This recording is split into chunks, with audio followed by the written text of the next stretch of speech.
3 రోజుల క్రితం నిజామాబాద్ లో సిసిఎస్ కానిస్టేబుల్ ఎంపల్లి ప్రమోద్ కుమార్ విధి నిర్వహణలో వీరమరణం పొందారు.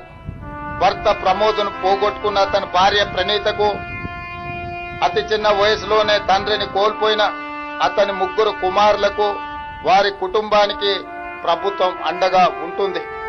వారి కుటుంబానికి 1 కోటి రూపాయల ఎక్స్ గ్రేషియా, అమరుడైన కానిస్టేబుల్ పదవి విరమణకు వచ్చే లాస్ట్ పే ట్రాన్స్ శాలరీతో పాటు కుటుంబ సభ్యులలో ఒకరికి ప్రభుత్వ ఉద్యోగం, 300 గజాల ఇంటి స్థలం మంజూరు రాష్ట్ర ప్రభుత్వం చేస్తుంది. వీటితో పాటు పోలీసు భద్రత సంక్షేమం నుండి 16 లక్షల ఎక్స్ గ్రేషియా, పోలీసు వెల్ఫేర్ నుండి 8 లక్షల రూపాయల ఎక్స్ గ్రేషియాను ప్రమోద్ కుటుంబానికి చెల్లించి వారి కుటుంబానికి రాష్ట్ర ప్రభుత్వం అండగా నిలబడుతుంది.